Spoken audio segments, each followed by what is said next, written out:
Welcome to Dove and Dragon Radio. I'm your host, M.l.Ruscsak. I'm here with my special guest, Tina Hogan Grant. Welcome. Hi, thank you for having me. And you are a romance/women's fiction writer. Correct. So which one was your first book? Reckless Beginnings was my debut novel, and that is a coming-of-age story, and it's based upon my life, and it continues on with two other books. Better Endings is book 2, and I'm currently working on book 3, which is going to be titled The Reunions. And the series is called the Tammy Mello series. Awesome. So then Slater is your latest book? Eve would be the latest. It gets kind of confusing because I have two series going at the same time, which wasn't intentional. It's just because of the scheduling of my editors, because I have two different editors for each series. Mm-hmm. And with the scheduling not being the way that would have worked for me, both my series are now coming out together. So the Tammy Mello series is one series. Mm-hmm. Better Endings is the newest one of that, and that came out in January. And then the Sabella series, which is the steamy romance, mm-hmm. the book 1 is Slater, and then the newest one, book 2, is Eve, and that just came out end of January. And then Claire, which is going to be book 3, is scheduled to be released end of June. That's a lot of books in a very short amount of time. Yeah, and I don't know how I'm keeping track. And in between, I got to write these books. I'm a publisher, and I don't know how you're keeping track. Sometimes I'm like, okay, which book am I working on today? Who am I writing now? Which characters am I talking about? So my plan was to finish the Tammy Mello series first, mm-hmm. before I started the Sabella series, but I wanted the same editor to work throughout the same series, the Tammy mm-hmm. Mello series. Yeah. And she was booked up for 3 months in advance for Better Endings. So I was like, okay, what am I going to do now while I'm waiting for this? So I thought, okay, I'll start my Sabella series. Well, now they're just going along side by side. That happens a lot. I understand. It does. I'm an author myself. I have my main series that I'm working on, and then I have mm-hmm. 2 spin-off series, which I didn't intend to write to begin with, but they kind of got in there because the character said, hey, you're going to write me. Well, that's what happened with my books. Reckless Beginning was supposed to be just a book. Mm-hmm. I'm going to write this book. I have a message for women. I think I need to write this book. But when I got finished, I'm like, well, I'm not finished. There's more to this story than where I ended the book, because Tammy Mello's grows from the lessons she learned in Reckless Beginnings. Mm-hmm. So I wanted to show the reader, that she grew from these lessons in life, and that was how Better Endings began. And then when I finished Better Endings, I'm like, well, I'm still not done. So now I'm writing The Reunions. But it was supposed to be just one book. Oh, I understand, because my series that I started was just mm-hmm. going to be one book. Yeah. And then all your characters start talking to you, and they're like, well, wait, I want my own book too. Mm-hmm. Exactly. That's exactly what happens. And anyone who's not a writer won't get that our characters lead the books. We just write their story. Yeah. I mean, people ask me all the time, do you plot your stories? Do you know how it's going to end? I'm like, no, I have no idea. I mean, I'll have kind of an idea what I want to happen in the book, mm-hmm. but my characters will let me know whether or not it's going to happen, and 90% of the time they go in the opposite direction. And I just got to follow their lead. Yes. I have touchstones that I want to put in the books. I'll write like a sticky note, okay? Mm-hmm. That's how big my plotting is. Well, little bullet points, and that's what I want in the book, like 4 things. And that's it, and then the rest is up to the characters. Exactly. I could totally relate to it with book Eve in the Sabella series. After I wrote Eve, I told myself there's no more plotting. It's just a useless attempt, because with Eve, I thought I had everything figured out, how the story would unfold, everything, but Eve was not the person that I thought I had created. She had her own totally different personality that totally took over the book. And I was quite surprised by the ending myself when I wrote the book. Don't you love how that happens? I love it. Like, okay, like you told me. So from now on, like my next book in the Claire is finished.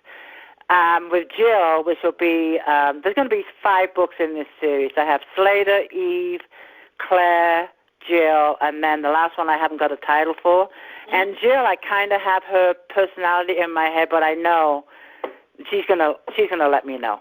Yeah. Oh, She'll yeah. let me know. Mm-hmm. That we have an idea what that personality is going to be like. As we start writing, it can be completely different. Exactly. I mean, with the other series, the Reckless Beginnings ones, it didn't happen so much because it's based on true events, mm-hmm. and Tammy Mallows is based on myself. Mm-hmm. So I kind of had control of her. She couldn't really go off in another direction because it's like, hey, wait a minute, you're living my life. Right. So I've got control of this one. Isn't that funny, though? It's like, yeah. No, it's my life. You don't have control over it. Exactly. You know, and I try to explain this just to my, I hate to use the word regular friends, but mm-hmm. they don't write. They're not storytellers. Mm-hmm. And when I try to explain to them, when my characters talk to me, they look at me like, okay, it's true. It is. If you talk to anyone that's not an author, a writer, mm-hmm. something in the writing or creative fields, they're going to look at you like, are you crazy? Do you need to get some help? You've been like, the clue's too long. You need to get out more. Exactly. It's like, mm-hmm. no, this is how every writer, every author thinks. It doesn't. Right. Yeah, and I was unsure at first. You know, I am mm-hmm. a new author, even though I have 5 books published. My first book was published in 2018. But when I started writing the Sabella series, which is a complete fiction, and, you know, characters that I developed, when they started taking over, I was like, what's going on? Wait a minute. And I tried to control the book mm-hmm. and the storyline, but I couldn't. Mm-hmm. I just couldn't allow it. I just couldn't. The characters took over. And I started talking to other authors, like, has this ever happened to you? They're, oh, yeah, all the time. Like, okay, then. It's not just me. Yeah. I talk to authors all day, every day, and I'm like, mm-hmm. this is a common issue. It's not you, trust me. We all go through it. Right. And if you're not going through it, you're not doing something right.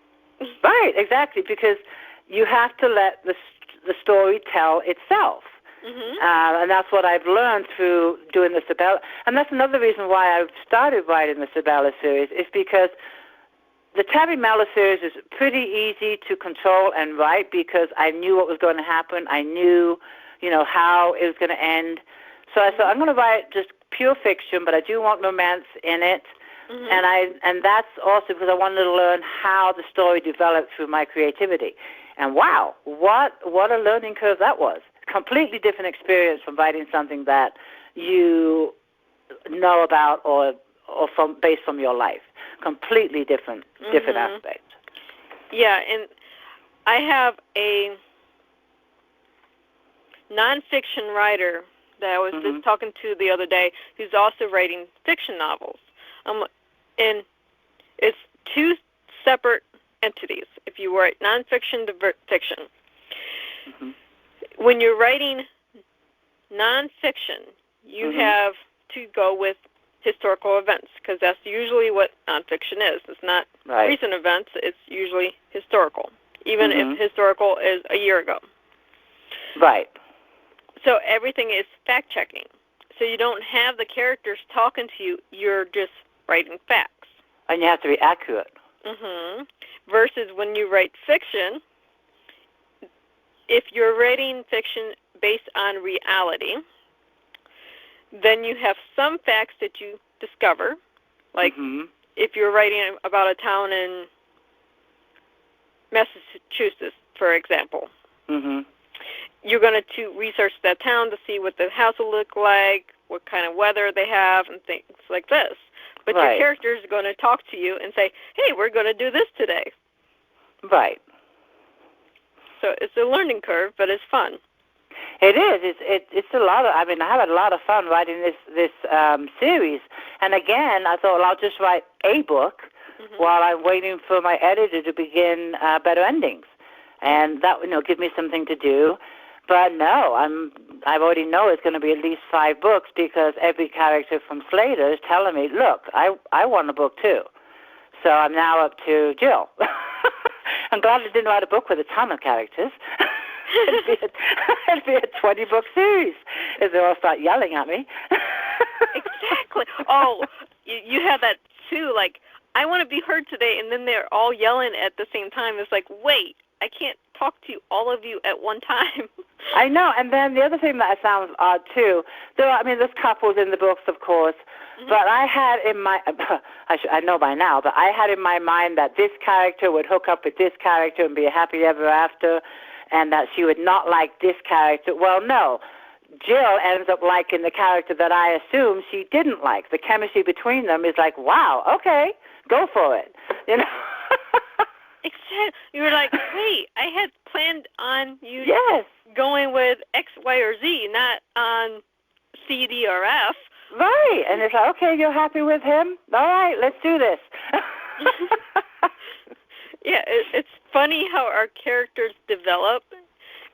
And I say this all the time. You have to actually immerse yourself into your book to understand what we're talking about. You do. You nailed it. You really have to be in that world and just shut. I mean, I'm not sure when you write if you need complete silence, but I do. I cannot have any kind of distractions or any kind of noise because I just have to completely lose myself in the world of the characters and their minds and their thoughts and their surroundings. And I just can't do that if I have the TV on in the background or some music playing. It's just, I know of authors that can write with noise, but I'm not one of them. Do you write with noise, or do you have to have silence? It depends. If I'm working on a screenplay, because I'm a screenplay writer as well. Oh, wow. Okay. I have to have silence. The only person I can have talking to me is my co-writer, because we're bouncing ideas back and forth. If I'm writing my books, no, I have to have music or the TV playing. Really? See, I can't do that. How many books have you written again? I have 8 that are out. Oh, wow. And you've been writing for how long? Since 2016. Oh, wow. You've been busy, too. And I have 4 slated to come up this year if I finish writing them. Good for you. Yeah, I'm constantly busy, so I put my own projects on the back burner a lot versus getting all my authors out because I have my own publishing house, so I make sure my authors are taken care of first. That's great. And then if someone contracts me to write something, then that'll get wrote before my own projects. Wow, you're a busy lady. I try to be. keeps us our sanity. Yes, it does. Well, during this COVID thing, I was doing this podcast, okay? I was doing it maybe one podcast every couple days. Okay. Then I got the bright idea, hey, I want to have more authors on the show. So let's go up to 4 podcasts a day, and I've been doing 4 podcasts a day now for 30 days. Oh, that's a lot of authors and a lot of time out of your day. That's quite a commitment. Yes, it is, on top of writing. And doing everything else with your publication business. And wow, okay. You do sleep, right? Sometimes. Just thought I'd throw that out there and just check. And let me say, do you have kids too and a husband? I have a 17-year-old and a boyfriend. Oh, wow. Okay. Well, you got your hands full. My hat's off to you. I am that crazy. Just so everyone knows, I am the crazy person that will do this. And my boyfriend has said, you're not doing this after this month. Okay, so this is it. After this month, you're going to go back to your original, was it one you said every week, once a week? Once a week, yes. Yeah. He's like, well, yeah. I'm sure it's been a lot of fun, though, and you've talked to all these authors and, Yeah, this is fun having authors like you on here that can joke it around. We get the voices in the head. We get the creativity. We get building something out of nothing and letting the character speak. Yeah, and what gets me, too, is that just what can spark an idea for a story. Mm-hmm. That sometimes really, I mean, I have an idea for another series, but I told myself I'm not even going to attempt to start this one until these two are done, Sabella series and the Tammy Mello series. I'm not even about to begin this one, but it was sparked by a TV commercial. Just a 30-second commercial, though. Oh, wow. And from then it's just grown in my head that, yeah, I could make this into a series. So it's just so weird how, you just be going about your regular business and all of a sudden you'll stop and go, wait, that's a book idea. Where's my notepad? Right. And I have this series now, pretty much planned out, but it all started from a TV commercial. Yeah. Which I've always complained about. I hate commercials. Well, thanks to this one commercial, it gave me an idea for a book series. There you go. That's all you need, right? That's right. That's it. Just one little thing to trigger that idea, and that did it. It's okay. Some of my best ideas come from an abstract thought from talking to someone that has nothing to do with the series that I'm working on. Oh, really? Yeah. I'll be having a very normal, mundane conversation, maybe about weather or something like this, or how the lightning's in the sky, and go, oh, that would make a great story. Just out of the blue. Do you always keep a notepad with you? I always keep a notepad. I always have my dictation on my phone. My computer's always running, so if I ever get a thing, I can just go dictate, and my computer will go right to dictation, and we'll start recording everything I'm saying, and it can type a lot faster than I can. Yeah, I have it on my phone, but the problem with my phone, I'm originally from England. I do have a slight accent, but the problem is I have a hard time understanding myself. When I play back my own voice, I say to myself, what was that I said? And I have to keep replaying it. So for me, it's pen and paper.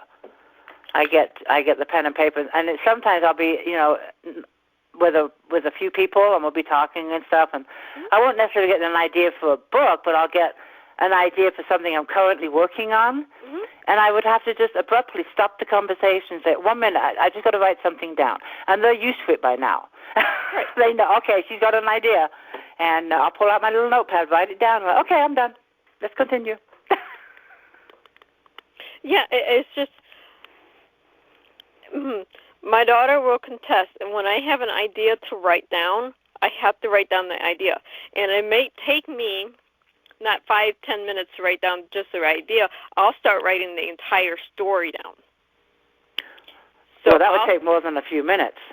Yeah, once it gets in my head, I'll actually sit down for 4 to 5 hours straight and not move except for writing the story. Well, I better not start doing that when I'm out with friends. They'll begin to hate me. It's something when you start getting to different levels of being an author, when a story hits you, it just hits you.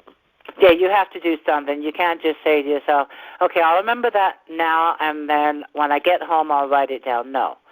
Because by then, it's gone. Exactly. And certain phrases that I know would work in something I'm working on, I have to just stop what I'm doing. Unless it's driving, then I try and use my phone, but I still have a hard time understanding myself. I have to get it out of me immediately. Exactly. Yeah. I mean, do you ever wake up from a dream with a notepad next to you and write something? I don't do it too often, but I have done it occasionally. But I don't. Unfortunately, and I wish I didn't. I don't remember a lot of my dreams, and I really wish I did, but I just don't, and it's frustrating. See, I normally don't remember dreams at all. Okay. Right. But if I do remember it, I have to write it down. You have to write it down. And get it out. Yep. Yeah. I totally understand. Yeah, if I'm remembering it, there's a reason why I'm remembering it. Exactly. Yeah. And it's just not, you're remembering it for this reason. Oh, no, I'm remembering it for something. I'll tell you that right now. Yeah. And we have to write it down right now. I can't do it in 20 minutes. I can't do it in 2 hours. I have to do it now. Sorry. Mhm. Yeah. Yeah.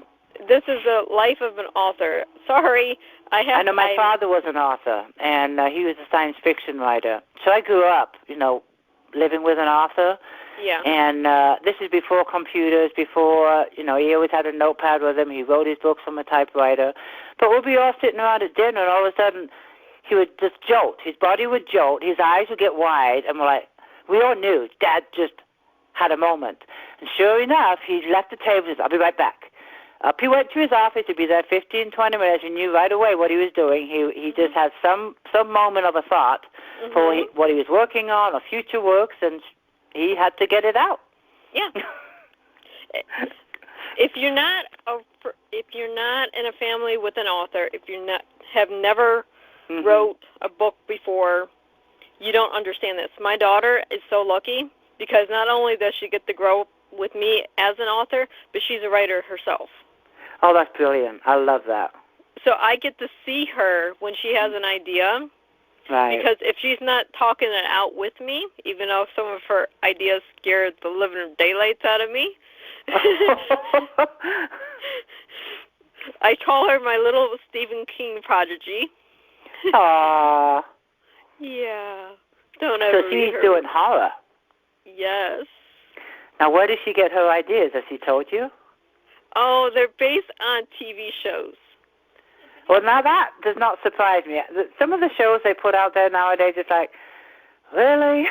This is entertainment? But, it's not my generation. Well, she watches the cartoons that are suited for, 7-year-olds. Teenagers? No, 7-year-olds. Like Lego Ninjago and My Little Pony. And she gets horror books from these? Yes. Okay. I've not watched any of those shows. Yeah, I'm like, how do you get this? From that. From My Little Pony. Yeah, I'm like, this is... Oh, wow. Now she wants to be a published author like Mom? Eventually. Oh, that's so cool. I love it. That's great. Maybe you guys can write a book together. Or have you already?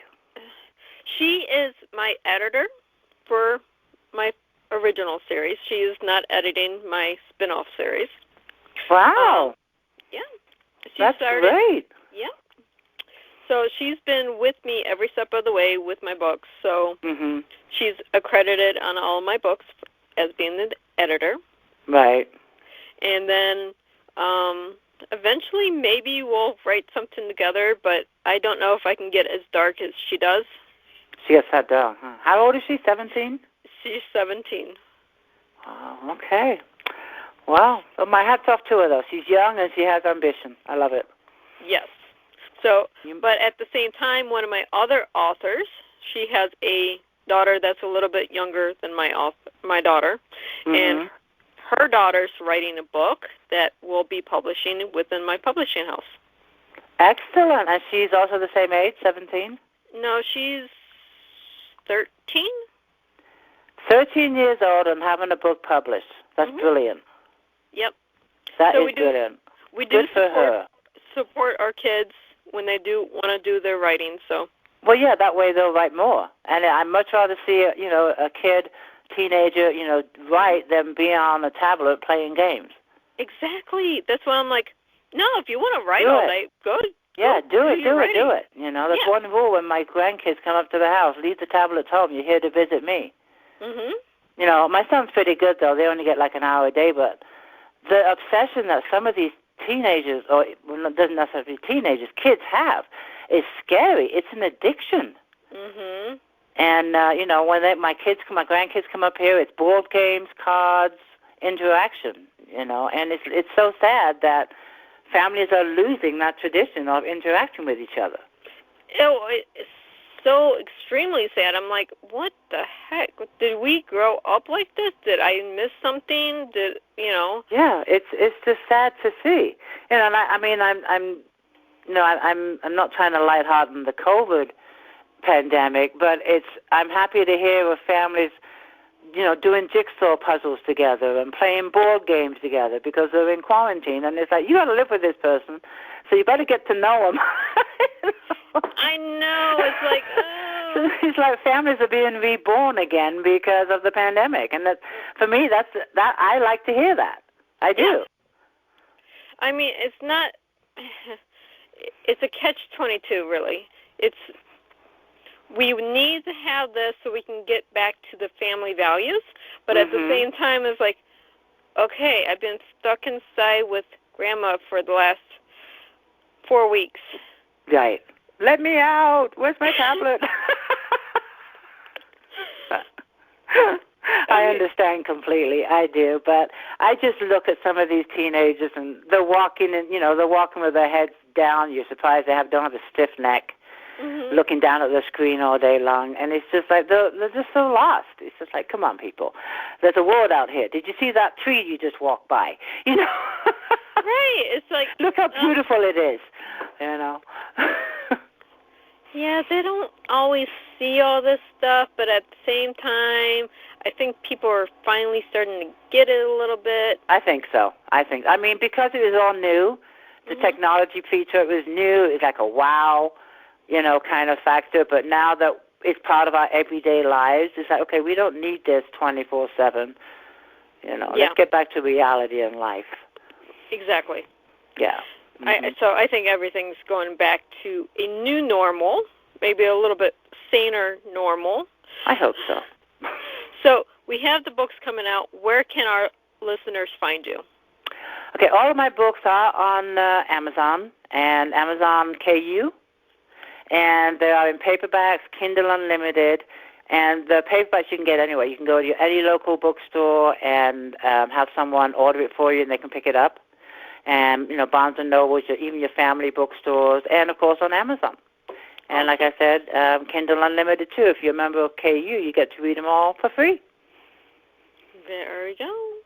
So it's so nice talking to you. This has been a quick half hour. It goes by so quick. It really does. I could talk to you all day, it seems like. I love talking to other authors and learning about their work, and also, outside of work and the private lives a little bit. So it's been a real pleasure, and I'm so happy to be here, and thank you for having me. You're welcome. This is why I do this show in this format, so the listeners get to hear the author as a person, not a robot drone talking about their book. Right. I'm a real person. I'm not a robot. It's me. Yay. Okay. Thank you so much. Have a wonderful day. You too. Bye-bye.